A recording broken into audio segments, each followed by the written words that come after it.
सिमत जुर्अतो हिम्मत का है इजहार, सीधी बात रिवायात सहाफत का अलंबरदार, सीधी बात।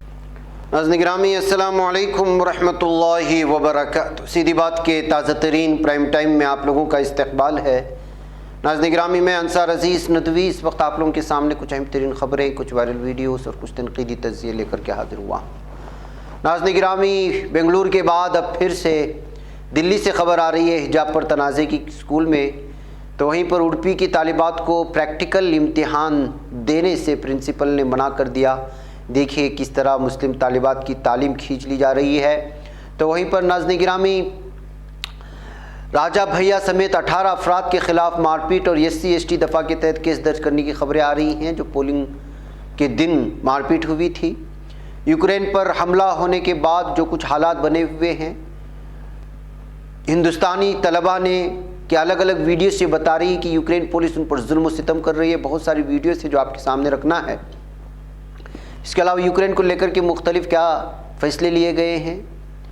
कर्नाटक अगर CDC हिजाब पहनने की इजाज़त देती है तो क्या हुकूमत इस सिलसिले में राज़ी होगी, ये भी एक सोचने की बात है। तो वहीं नाज़रीन गिरामी BJP मेंबर असम्बली की नफरत अंगेज़ तकरीर के बाद इलेक्शन कमीशन ने उस पर पाबंदी आयद कर दी है।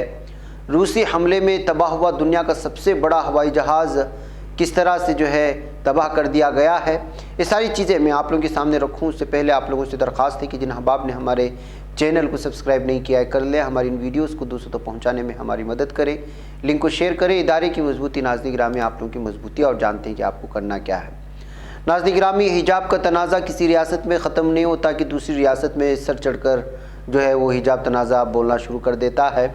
अभी हाल ही में खबर आ रही कि south Delhi municipal corporation STMC की तालीमी कमेटी ने अपने महकमे तालीम के अफसरों से कहा है कि वो इस बात को यकीनी बनाएं कि कोई भी तालिब इल्म मजहबी लिबास पहनकर STMC के स्कूलों में ना आए। STMC की तालीमी कमेटी की सदर और BJP काउंसलर नीतिका शर्मा ने इस सिलसिले में STMC के डायरेक्टर ऑफ एजुकेशन को ख़त लिखा है। ख़त में शर्मा ने डायरेक्टर ऑफ एजुकेशन से कहा है कि वो तमाम जोनल अफसरों को इस बात को यकीनी बनाने की हिदायत दें कि STMC के प्राइमरी स्कूलों में तालिब इल्म मजहबी लिबास पहनकर ना आएँ और उन्हें तयशुदा ड्रेस कोड में स्कूल में आने की इजाज़त दी जाए। SDMC का ये फैसला शिमाल मशरक़ी दिल्ली के तकमीरपुर इलाके में गार्जियन के उस इल्ज़ाम के कुछ दिन बाद आया है कि एक सरकारी स्कूल के टीचर ने उसकी बेटी से स्कार्फ हटाने को कहा था। शर्मा ने दलील दी कि मजहबी लिबास पहनकर गिलास में शामिल होने से तालिब इल्मों के बीच गैर बराबरी का एहसास पैदा होगा। उन्होंने कहा कि मैंने SDMC के डायरेक्टर ऑफ एजुकेशन से जोनल अफसर को इस बात को यकीनी बनाने की हिदायत देने को कहा है तलबा मजहबी लिबास में स्कूलों में ना आए, क्योंकि इससे उनके दरमियान इम्तियाज़ और गैर बराबरी का एहसास पैदा होता है। वैसे नाज़रीन गिरामी अब आप अंदाज़ा लगाएं कि जो मामला कर्नाटक से शुरू हुआ था वो कहाँ जाकर के ख़त्म हो रहा है। अलग अलग रियासतों में अलग अलग तरह के फ़ैसले तालिबात को, बिलखुसूस तौर पर मुस्लिम तालिबात को इस वक्त तालीम से अक्सर जो है महरूम करने की साजिशें चल रही हैं। बहरकैफ अब देखना यह है कि जो है आम आदमी पार्टी की जो हुकूमत है दिल्ली में, वो इस सिलसिले में क्या जवाब देती है और क्या फ़ैसला सुनाती है। इसके अलावा नाज़रीन गिरामी ये हिजाब का मामला जिस स्कूल से चला था, जिस शहर से चला था, आप तो जानते हैं, कर्नाटक का साहिली इलाका उडुपी। वाकई में इन्होंने जो है 15-20 दिन तक स्कूल से बाहर खड़े होकर के एहतजाज दर्ज किया और ये मामला पूरी तरह से कर्नाटक में फैला जो कुछ भी है। इस सिलसिले में यहाँ की तालिबात लगातार साइंस प्रैक्टिकल के जो एग्ज़ाम्स होते हैं उसमें प्रेस कॉन्फ्रेंस करके शरीक होने के लिए जो है उन्होंने दरख्वास्त भी दी, अपील भी किया, लेकिन मुतासिब प्रिंसिपल रुद्रे गौड़ा ने इस सिलसिले में जो है पूरी तरह से इनकार कर दिया है और जो है बच्चियों को प्रैक्टिकल एग्ज़ाम्स में बैठने की इजाज़त नहीं थी। तो नाज़रीन गिरामी जिन्होंने पढ़ाई की मुकम्मल तौर पर उनके पूरे साल को बर्बाद किया जा रहा है, बेटी बचाओ बेटी पढ़ाओ का नारा लगाने वाले मुस्लिम तालिबात के मुस्तकबिल को किस तरह बर्बाद करने पर तुले हुए हैं, इन तमाम चीज़ों से आप अंदाज़ा लगा सकते हैं। यही वजह है कि अब बार बार इस बात को लेकर के मुतालबे बढ़ रहे हैं कि अब जो है जो लाखों करोड़ों के रुपए में शादियां होती हैं उनको बचा करके अब बच्चियों के लिए बाकायदा स्कूल तामीर कराई जाए। बहरकैफ नाज़रीन गिरामी आइए मैं आपको ले चलूँ यूपी। आपको मालूम होना चाहिए कि लगातार यहाँ पर जो है पोलिंग चल रही है। ऐसे हालात में 27 और 28 फरवरी की शब को यहाँ पर मुठभेड़ की और मारपीट की खबर आई थी। ये उत्तर प्रदेश में प्रतापगढ़ जिले के थाना कोतवाल कुंडा पुलिस ने पोलिंग के रोज़ समाजवादी पार्टी के पोलिंग एजेंट के साथ हुई मारपीट के मामले में 27 से 28 फरवरी की शब शहरोज साबिक वजीर रघुराज प्रताप सिंह उर्फ राजा भैया समेत 18 अफराद के खिलाफ मारपीट और SC/ST एक्ट के तहत केस दर्ज किया है। पुलिस सुपरिटेंडेंट सतपाल अंतुल ने बताया कि पोलिंग के रोज 27 फरवरी को राकेश कुमार पासी समाजवादी पार्टी के उम्मीदवार गुलशन यादव का पोलिंग मरकज पर एजेंट था, जिसने शिकायत देकर इल्ज़ाम आयद किया कि बूथ नंबर 2009 रियापुर पोलिंग मरकज पर समाजवादी पार्टी का एजेंट था, जहां बूथ के जनसत्ता दल एजेंट टिंकू सिंह ने फ़ोन पर बोला कि राकेश को बूथ से हटाओ, नहीं तो बूथ कैप्चरिंग नहीं हो पाएगी। वहीं कुछ वक्त के बाद रघुराज प्रताप सिंह उर्फ राजा भैया, सुभाष सिंह व गोपाल केसरवानी में अपने दर्जनों हामियों के साथ आए और गाड़ी में बिठाकर ले गए और मारपीट करके सर फोड़ दिया और ज़ात पर मबनी गालियां देने लगी। और पुलिस शिकायत पर रघुराज प्रताप सिंह राजा भैया समेत 18 मुलजिमान के खिलाफ जो है जराइम नंबर मुख्तलिफ दफ़ात के तहत मामला दर्ज किया गया है। तो नाज़रीन गिरामी, आप अंदाज़ा लगा सकते हैं कि जो है किस तरह यूपी में अब जो है बाकायदा पोलिंग बूथ के एजेंट पर भी जो है हमले होने लगे हैं। नाज़रीन गिरामी, भारतीय तलबा यूक्रेन में फंसे हुए हैं। गुज़श्ता कई दिनों से खबरें आप सुन रहे होंगे जब से यूक्रेन पर हमला किया है रशिया ने, लेकिन अब जो है जो वीडियोस निकल कर के आ रही हैं तालिबात की, वो बहुत ही हैरत अंगेज़ तशवीशनाक हैं और ये बताती हैं कि किस तरह से जो इस वक्त तालिबात को लाने में बीजेपी हुकूमत नाकाम हो रही है, जबकि दावे हो रहे हैं कि उनको लाने के लिए मुकम्मल तौर पर तैयारियाँ हो रही हैं। मुख्तलिफ जो है वज़रा को वो यूक्रेन के आसपास के जो ममालिक है वहाँ भेज कर के तलबा को निकालने की कोशिश हो रही हैं, लेकिन इस दरमियान में रोमानिया के बॉर्डर पर इस वक्त तालिबात जाने के लिए जमा हुए हैं कि किसी तरह बॉर्डर पास हो जाए, लेकिन वहाँ पर यूक्रेन की पुलिस उन पर जुल्म सितम करती नज़र आ रही है, खींचातानी कर रही है, मार रही है, लात घूंसे चलाए जा रहे हैं। ये सारी वीडियोस इस वक्त जो है लगातार आ रही हैं। ये हिंदुस्तानी तलबा के साथ हो रहा है। उनका मानना है यहाँ के तलबा के कि दीगर मुल्कों के लोगों को बाकायदा जो है पूरी इज़्ज़त के साथ उनको इसके साथ वापस भेजा जाए, पूरे तैयारियों के साथ उनको भेजने की कोशिश हो रही है, लेकिन भारतीय तलबा के साथ नाइंसाफ़ी हो रही है, जुल्म तशद्दुद हो रहा है। ये कहते हुए जो है इस वक्त मुख्तलिफ तालिबात ने वीडियो जारी की हैं। मैं ये सारी वीडियोस आप लोगों के सामने रखता हूँ, इससे आप अंदाज़ा लगा सकते हैं कि अब ये खारिजा पॉलिसी हिंदुस्तान की किस तरह नाकाम होती नज़र आ रही है कि अपने ही मुल्क के तलबा को और तालिबात को वहाँ से निकालने में नाकाम नज़र आ रही है। ये मुख्तलिफ़ वीडियोस हैं जो तालिबात ने वहाँ से रिकॉर्ड करके भेजा है। इसको आप देख करके अंदाज़ा लगा सकते हैं कि क्या कुछ हो रहा है। और यहाँ भारत में बहुत ज़्यादा परेशान हैं इन तलबा और तालिबात के वालिदैन। इसमें मुल्क के तमाम रियासतों के अलग अलग रियासत से आए हुए तलबा इसमें मौजूद हैं। आप देख लीजिएगा, तमाम वीडियोस हम अलग अलग चलाएंगे, इसको सुन लीजिएगा। इसके बाद अगली खबरों की जाने बढ़ते हैं।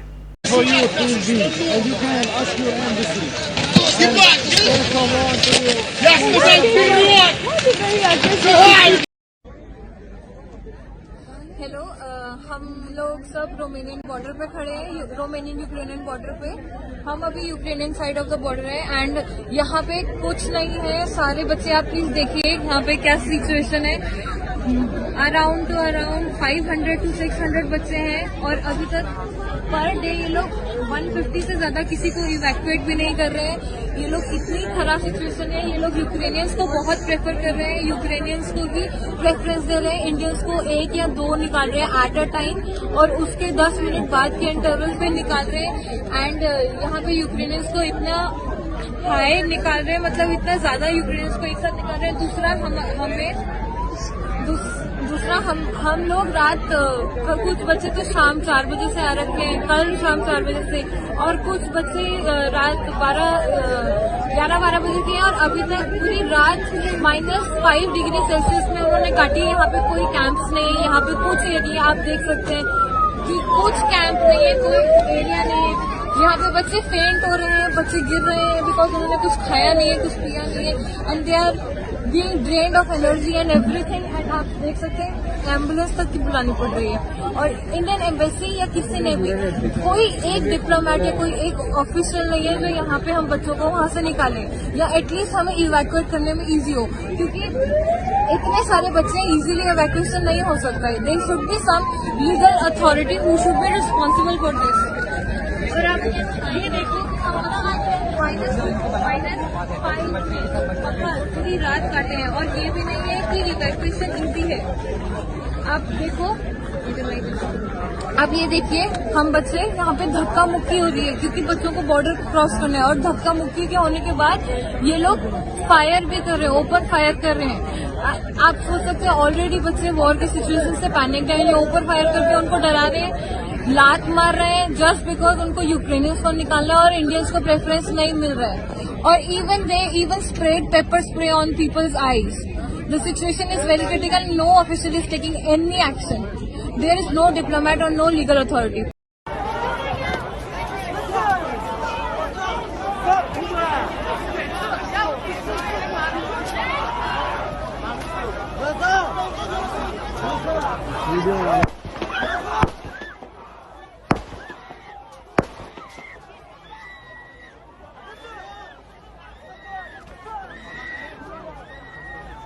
देख यार कैसे मार रहे लड़कियों को।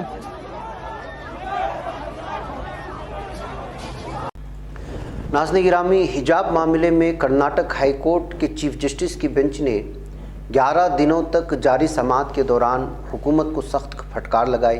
बम्बई सरकार के जीओ पर अदालत ने कहा कि अगर कॉलेज डेवलपमेंट कमेटी ये फैसला करती है कि इदारे में हिजाब पहनना जुर्म नहीं है तो आप क्या करेंगे। अटॉर्नी जनरल ने कहा कि ऐसी सूरत हाल पैदा होने पर ही कुछ कह सकते हैं। दरअसल हिजाब के मामले में हुकूमत कर्नाटक ने ये जीओ जारी करके तमाम इख्तियारात कॉलेज डेवलपमेंट कमेटी को सौंप दिए हैं। हुकूमत के मुताबिक कमेटी जो फैसला करेगी वो यूनिवर्सल होगा। Chief justice Rituraj Awasthi, justice Krishna Dixit और जस्टिस एएम काजी की बेंच ने पूछा कि क्या हुकूमत खुद से किनारा कशी कर रही है, वो सब कुछ कमेटियों पर नहीं छोड़ सकती। ख्याल रहे कि हिजाब मामले की समाअत के पहले ही दिन हाईकोर्ट ने हुक्म जारी किया था कि स्कूलों कॉलेजों में किसी भी तरह से मजहबी लिबास पहनना ममनू है। मुस्लिम तालिबात ने दलील दी कि इस्लाम में हिजाब पहनना उनके लिए लाजमी है, जबकि दूसरा फरीक उनके दावे की मुखालिफत कर रहा है।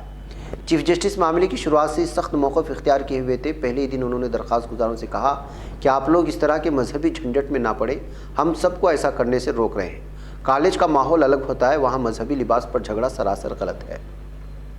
मुस्लिम तालिबात की तरफ से एडवोकेट देवदत्त कामत ने बहस की थी। हाईकोर्ट ने कामत से ये भी पूछा कि क्या ये अमल दुरुस्त है। उन्होंने कहा कि तालीमी इदारों में ड्रेस कोड है, वहाँ ऐसे कपड़े पहनना किस हद तक ठीक है। अदालत ने ये जी पर भूलिंगा नवादगी से सवाल किया कि जल्दबाजी में जीओ जारी करने के पीछे हुकूमत का क्या इरादा था। जस्टिस कृष्णा ने सीडीसी में एमएलए की शमूलियत पर उठाए गए सवाल पर तनकीद की। उन्होंने पूछा कि क्या एमएलए को सीडीसी कारकुन नहीं होना चाहिए, वह आइन को समझता और जानता है। वैसे भी एमएलए डेवलपमेंट कमेटी के बहुत से मेंबरान में से एक है। उन्होंने देवदत्त कामत से पूछा कि क्या इनके पास सुप्रीम कोर्ट या हाईकोर्ट का कोई फैसला है जिसमें कहा गया हो कि कोई अवामी नुमाइंदा इसी कॉलेज डेवलपमेंट कमेटी का कारकुन नहीं बन सकता। नाज़रीन गिरामी, ये तफसीलात मैंने आप लोगों के सामने रखा इसलिए है कि अभी कुछ ही दिनों में यहाँ के हाईकोर्ट से अब फैसला आ जाएगा। तो अब फैसला दो तरह की हो सकता है कि मुकम्मल तौर पर इजाज़त ना दें, या ये कि जो है वो पूरी तरह से कॉलेज इंतज़ामिया पर छोड़ दे और कॉलेज इंतज़ामिया जो फ़ैसला करे वो उसी के मुताबिक तालिबात को जाना होगा, या फिर जो है हुकूमत की जानिब से सर्कुलर जारी करे। इन तमाम चीज़ों के बीच में किस तरह के फ़ैसले आएंगे इसका अंदाज़ा नहीं है, लेकिन सवाल ये ज़रूर उठाए जा रहे हैं कि ऐसे हालात में जो मुख्तलिफ़ फ़ैसले होंगे तो उसमें मुस्लिम इंतज़ामिया ने या मुसलमान कायदीन ने क्या फ़ैसला लिया होगा और किस तरह का फ़ैसला लिया होगा। अगर इस तरह हिजाब के मुखालिफ में आता है तो फिर उन तालिबात का मुस्तकबिल तालीम को लेकर के क्या होगा जो हिजाब पहन कर के स्कूल जाना चाहती हैं। क्या वो तालीम छोड़ दें? अगर तालीम छोड़ देंगे तो उनके पास मुतबादिल क्या होगा? क्या मुतबादिल हमारे रहनुमाओं के पास तैयार हैं? ऐसे बहुत सारे सवालात इसी वक्त से जो है लगातार उठते जा रहे हैं और अलग अलग बहस चल रही है सोशल मीडिया में। ऐसे हालात में हमारे कायदीन और सियासी लीडरान जितने भी लोग हैं उनको एकजुट होकर बैठ कर के ये सोचना होगा कि चाहे जिस किस्म का भी फ़ैसला आए उसके लिए तो तैयार होना ही है। ज़ाहिर सी बात है कि अदालत में जाने के बाद अब आप उसकी मुखालिफत में हो या किसी भी तरह के सिर्फ एहतिजाजात दर्ज कर सकते हैं, क्योंकि फ़ैसले कोई ले ही नहीं सकते। फ़ैसले ले सकते हैं तो अपनी इंतज़ामिया और बहुत सारी चीज़ों के लिए। इसलिए ऐसे हालात में जो संजीदा तबके हैं और जो मालदार तबके माने जाते हैं, सरबरावरदा माने जाते हैं, इस वक्त कौम के उन लोगों को जो है फौरी तौर पर क़ब्ल इसके कि लाखों तालिबात की तालीम के हिसाब से मुस्तकबिल बर्बाद हो, उनकी तालीम ख़राब हो, इस सिलसिले में सोचना चाहिए, ये कहते हुए जो है इस वक्त सवाल हो रहे हैं। इसलिए कि अगर CDC हिजाब पहनने की इजाज़त देती है तो क्या हुकूमत इस बात को लेकर के राज़ी होगी? इसलिए कि हुकूमत ने ये पूरे अड़चने पैदा की थी। हुकूमत पहले इंतज़ामिया ने अड़चनें पैदा की, उसके बाद हुकूमत ने इस सिलसिले में सर्कुलर जारी किया, फिर उसके बाद जो है ये मामला CDC पहुँचा। तो अब CDC से जो फैसला आएगा उसको क्या हुकूमत मानेगी? क्या हुकूमत का अलग कानून बनाने की तैयारी में रहेगी? तो क्या अगर हुकूमत ने कोई सर्कुलर जारी किया तो इंतज़ामिया उसको मानेगा? हाल ही में देख रहे हैं कि हाई कोर्ट कहने के बावजूद बास प्रिंसिपल बच्चियों को हिजाब के साथ कॉलेज में और स्कूल में दाखिल होने से इनकार करते रहे। ऐसे कई वीडियोस हम लोगों ने देखा है। ऐसे हालात में मुख्तलिफ़ किस्म के सवालात पैदा हो रहे हैं नाज़रीन गिरामी, जिसको लेकर के ये जो है इस वक्त मुतालबे बढ़ रहे हैं सोशल मीडिया में कि अब जो है इस मामले को बड़ी संजीदगी से लेने की ज़रूरत है। इसलिए कि अगर कर्नाटक के, इसलिए कि दीगर रियासतें जो इस वक्त खामोश हैं वो कर्नाटक के हाई कोर्ट का फ़ैसले के इंतज़ार में है। जैसे यहाँ से कोई फ़ैसला आ जाएगा फिर दीगर रियासतों में ये मामला बढ़ने लगेगा। इससे पहले जो है शायद अगर कर्नाटक के हाई कोर्ट के ही चलते दीगर हाई कोर्ट भी इस तरह सुने या फिर सुप्रीम कोर्ट में मामला पहुँच जाए, ऐसे हालात में मुमकिन है कि तब तक जो है किसी भी तरह तालिबात को तालीम हासिल करने से तो रोक नहीं सकते और ना ही उनको हिजाब उतारने के लिए कहा जा सकता है। ऐसे हालात में जो है हमारे पास क्या मुतबादिल है, इसको लेकर के इस वक्त एक बहुत बड़ा तबका संजीदगी से सोच रहा है। अब इसको जो है पूरी तरह से अमली मैदान में लाने की ज़रूरत है। ये मुतालबात लगातार बढ़ते जा रहे हैं। ऐसे हालात में अगर कौमी सतह की जो बड़ी बड़ी तंजीमें हैं वो लोग और उनके सरबराह उनके कायदीन हों या उनके लीडरान जो हैं वो अगर बैठ कर के इस सिलसिले में कोई फ़ैसला ले तो शायद मुसलमान कोई सुकून और चैन का सांस ले। आइए नाज़रीन गिरामी, मैं आपको ले चलूं, जैसे कि आपको मालूम होना चाहिए कि एक लीडर ने बयान जारी किया था कि जो बीजेपी को वोट नहीं देता उसके खून में मुसलमान का खून दौड़ रहा है, तो उस पर पाबंदी आयद करने की खबरें आ रही हैं। इलेक्शन कमीशन ने बीजेपी के मुतनाज़ MLA रघुवेंद्र सिंह की इंतखाबी मुहिम पर 24 घंटे की पाबंदी आयद कर दी है, जो यूपी की डुमरियागंज असेंबली सीट से इलेक्शन लड़ रहे हैं। राघवेंद्र सिंह ने एक मुतनाज़ तकरीर की थी जिसमें उन्होंने कहा था कि जो हिंदू उन्हें वोट नहीं देगा उसकी रगों में मुसलमानों का खून है। ये तकरीर सोशल मीडिया पर वायरल हो गई। आम आदमी पार्टी के रुकन पार्लियामेंट संजय सिंह ने मिसाली ज़ाब्ते अखलाक की खिलाफ वर्जी और समाज में नफरत फैलाने पर बीजेपी MLA पर पाबंदी लगाने का इलेक्शन कमीशन से मुतालबा किया था। इसके अलावा नाज़रीन गिरामी, यूक्रेन का हमला लगातार जारी है। आप जानते हैं इस वक्त यूक्रेन पर रशिया का हमला लगातार जारी है। ऐसे में जो खबर सुर्खी बनी वो है दुनिया का सबसे बड़ा हवाई जहाज़ एंटोनो 2225 रूस के हमले में तबाह हो चुका है। यूक्रेन की दिफाई कंपनी यूक्रोबोरोनोप्रो ने ये जानकारी दी है। इसको मरिया के नाम से जाना जाता है, जो एक कार्गो तैयारा था। जानकारी के मुताबिक कैफ के बाहर चौथे दिन की लड़ाई में रूसी फौज ने इस तैयारे को नेस्तो नाबूद कर दिया है। यूक्रेन की जानिब से ट्वीट करके बताया गया है कि रूसी हमलावरों ने कैफ के पास गोस्टोमेल में एंटोनोव हवाई अड्डे पर दुनिया के सबसे बड़े तैयारे को तबाह कर दिया। यूक्रेन के वज़ीर ख़ारिजा दिमित्रो कुलेबा ने ट्वीट पर जानकारी देते हुए लिखा है, दुनिया का सबसे बड़ा तैयारा YAN 2025 यानी 225 है मरिया। यूक्रेनी ड्रीम था। शायद रूस ने हमारी मरिया को तबाह कर दिया, लेकिन वो कभी भी एक मजबूत, आज़ाद और जमहूरी यूरोपीय स्टेट के हमारे ख्वाब को तबाह नहीं कर पाएंगे। हम अपने मकसद में कामयाब होकर रहेंगे। तो नाज़रीन गिरामी, लगातार तबाही जारी है यूक्रेन में रशिया की जानिब से। दूसरी जानिब मुज़ाकरात करने के लिए दोनों जानिब से जो है बातें भी हो रही हैं। एक तरफ तबाही मची है, दूसरी तरफ मुज़ाकरात की बात हो रही है। ऐसे हालात में किस तरह की आलमी सियासत इस वक्त यूक्रेन में चल रही है इसका कुछ कहा नहीं जा सकता, लेकिन हकीकत यह है कि इस वक्त यूक्रेन को तमाम ममालिक तनहा छोड़ दिए हैं और सिर्फ रशिया के ख़िलाफ़ जो है कुछ पाबंदी आयद करके दुनिया को साबित करने की कोशिश कर रहे हैं कि वो यूक्रेन के साथ है। जबकि अगर वो यूक्रेन के साथ होते तो रशिया पर हमला करते, लेकिन कोई भी मुल्क रशिया पर हमला करने का या उसको मुंह तोड़ जवाब देने का नहीं सोच रहा है, इसलिए कि वो शायद रशिया के पावर को समझता है।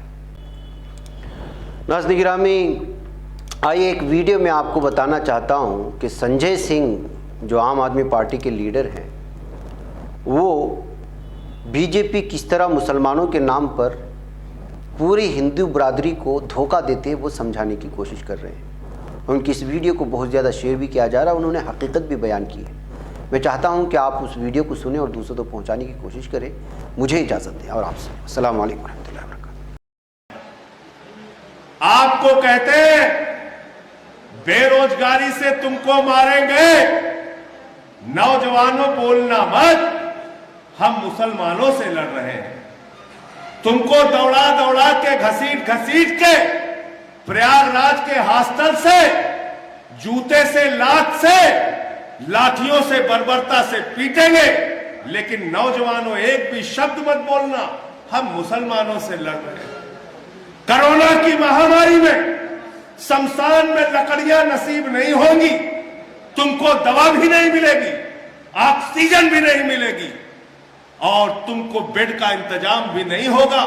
मर जाना, भले ही तुम्हारी घाट पर लाश सड़ती हुई मिले, चील कौवे कुत्ते नोचते रहे, लेकिन रोना चीखना मत, मुसलमानों से लड़ रहे हैं। महंगाई के कारण तुम्हारी कमर टूट जाए, तुम्हारे घर में चूल्हे न जले, लेकिन आवाज मत निकालना, हम मुसलमानों से लड़ रहे हैं। देश का किसान भले ही 1 साल तक सड़कों पर बैठा रहे, आंसू गैस के गोले भी हम छोड़ेंगे, लाठियों से पिटवाएंगे भी, उनको खालिस्तानी भी कहेंगे, पाकिस्तानी भी कहेंगे, मवाली कहेंगे, 750 किसानों की शहादत भी लेंगे, लेकिन एक आवाज मत निकालना, हम मुसलमानों से लड़ रहे हैं। अरे बेईमानों, मुसलमानों से लड़ने के नाम पर तुमने पूरे हिंदुस्तान को बर्बाद कर दिया। अब ये बर्बादी हिंदुस्तान के लोग बर्दाश्त नहीं करेंगे।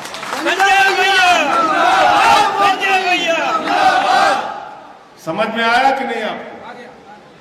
आपकी जेब काटी जा रही है, आपको मरने के लिए मजबूर कर दिया जा रहा है, आप बेरोजगारी में मार खा रहे हो, आप किसानी में मार खा रहे हो, आप महंगाई में मार खा रहे हो। सिर्फ एक लकड़ सूंघा लोगों ने आपको नशा सूंघा दिया है, मुसलमान मुसलमान मुसलमान। इनसे एक ही बात कहना, हिंदू मुसलमान बंद करो, और हमारे घर का नौजवान बेरोजगार है, पहले उसकी नौकरी की बात करो। ही बच पाता है कोई सहाफी की निगाहों से, मिलाता है ये लोगों को मोहब्बत की पनाहों से। करम और दर्द मंदी का है एक संसार, सीधी बात। अजीमत जुर्अतो हिम्मत का है इजहार, सीधी बात। अजीमत जुर्अतो हिम्मत का है इजहार, सीधी बात। ये चैनल हक निगर बनकर कुचल देता है फितनों को।